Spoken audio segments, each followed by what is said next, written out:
नमस्कार मित्रों, जिद्दू कृष्णमूर्ति की पुस्तक what are you doing with your life पर आधारित अध्याय 5वां मैं आपके सामने लेके आया हूं, जिसका शीर्षक है शिक्षा जो चेतना को छू जाए। क्या तुमने कभी सोचा है कि शिक्षा का असली उद्देश्य क्या है? क्या केवल परीक्षा पास करना, डिग्रियां लेना, नौकरी पाना, यही शिक्षा है, या कुछ और है जो इस पूरी प्रक्रिया के भीतर छिपा है, जिसे हमने कभी देखा ही नहीं? कृष्णमूर्ति कहते हैं, शिक्षा का उद्देश्य सिर्फ जानकारी देना नहीं है, बल्कि व्यक्ति को खुद को जानने की कला सिखाना है। लेकिन आज की शिक्षा हमें सिर्फ प्रतिस्पर्धा सिखाती है।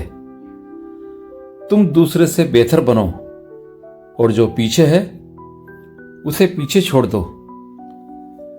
हम बचपन से सिखाए जाते हैं कि दुनिया एक युद्ध भूमि है और अगर जीतना है तो दौड़ो और थको मत। इस दौड़ में हम सीखते तो बहुत हैं, लेकिन समझते कुछ नहीं। सच्ची शिक्षा वह है जो तुम्हारे भीतर की खामोशी को छू ले, जो तुम्हें नकल करना नहीं, देखना सिखाए, जो तुम्हें उत्तर नहीं दे, बल्कि प्रश्न पूछना सिखाए। और सबसे बड़ा प्रश्न यही है, तुम कौन हो? जब एक बच्चा सवाल पूछता है तो हम उसे चुप करा देते हैं। हम उसे कहते हैं, यह मत सोचो, पहले यह पढ़ो। लेकिन अगर वह सोच ही नहीं सका तो वह समझेगा कैसे? शिक्षा वही है जो चेतना को जागरूक बनाती है, जो केवल दिमाग को नहीं, हृदय को भी छूती है। जब तुम जीवन को समझते हो तब तुम अपने भीतर के भय, ईर्ष्या, लालच और अकेलेपन को भी समझने लगते हो। लेकिन स्कूलों में इन चीजों की बात नहीं होती। वहां सिर्फ अंकों की बात होती है और तुम्हारा मन एक मशीन बन जाता है। अब सोचो, क्या शिक्षा ऐसी नहीं होनी चाहिए, जिसमें बच्चे खुद से सवाल कर सकें, जिसमें वे खुद को जान सकें, पेड़ को देख सकें, चिड़ियाओं को सुन सकें, अपने भीतर की आवाजों को पहचान सकें? एक ऐसी शिक्षा जो प्रेम सिखाए, न कि होड़। कृष्णमूर्ति कहते हैं कि सबसे बड़ी शिक्षा है खुद को जानना, और खुद को जानने का कोई पाठ्यक्रम नहीं होता। उसके लिए चाहिए सच्ची जागरूकता, हर क्रिया में, हर विचार में। जब तुम क्रोध में हो तब क्या तुम खुद को देख सकते हो? जब तुम किसी को नीचा दिखाते हो तब क्या तुम पहचान सकते हो कि वह तुम्हारे भीतर से आया अहंकार है? यही शिक्षा है, इसे देखने की कला को समझना। और जब तुम खुद को जानने लगते हो तब संबंध भी बदलने लगते हैं, क्योंकि हम अक्सर संबंधों में सुरक्षा ढूंढते हैं। लेकिन सुरक्षा वही है जहां भय है। हम दूसरे से अपेक्षा करते हैं कि वह हमें पूरा करे, वह हमें सुख दे, और इसी अपेक्षा में हम उस व्यक्ति को एक वस्तु बना देते हैं। प्रेम तब मर जाता है जब उसमें मांग होती है।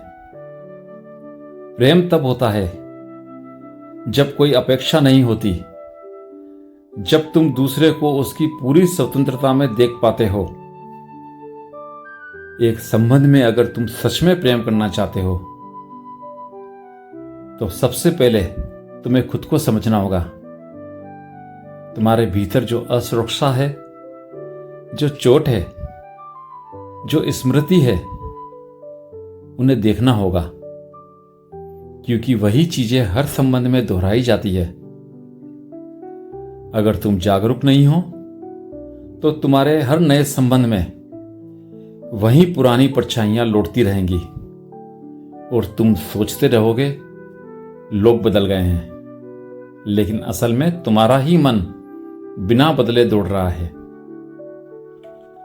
इसलिए संबंध एक आईना है, और अगर तुम बिना भय, बिना निर्णय, बिना तुलना उस आईने को देख सको तो तुम खुद को देख सकते हो। वही देखना मुक्ति है। मुक्ति किसी और से नहीं मिलती, ना किसी गुरु से, ना किसी ग्रंथ से। मुक्ति तब होती है जब तुम हर दिन, हर क्षण खुद को साफ साफ देख सकते हो जैसा तुम हो। और यह देखना, यह सजगता, यही ध्यान है। ध्यान कोई क्रिया नहीं है, ध्यान कोई अभ्यास नहीं है, ध्यान कोई विधि नहीं है जो तुम किसी कमरे में बैठकर करते हो। ध्यान जीवन है। ध्यान तब है जब तुम पूरी तरह से जागरूक हो, जब तुम पेड़ को देखते हो, चाय पीते हो, चलते हो, सोचते हो, हर पल उस देखने में हो जो बिना किसी रंग के, बिना किसी धारणा के, बस शुद्ध देखना है। और वही ध्यान तुम्हें उस मौन तक ले जाता है जो शब्दों से परे है।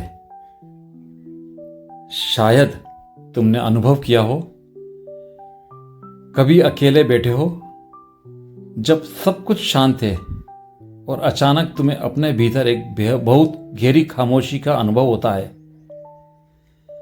वह कोई साधना से नहीं आता, वह तब आता है जब तुम किसी भी दिशा में नहीं दौड़ रहे हो, जब मन थक गया है, जब प्रश्न शांत हो गए हैं, जब मांग नहीं बची, तभी वह मौन आता है। और वही मौन तुम्हारा सच्चा शिक्षक है। उस मौन में कोई मैं नहीं रहता, ना कोई लक्ष्य, ना कोई पहचान। वहां बस एक साक्षी बसता है जो देख रहा है, सुन रहा है। उस देखने में वह जीवन का सार छू रहा है। वही साक्षी है ज्ञान, वही साक्षी है प्रेम, वही साक्षी है मुक्ति। धन्यवाद।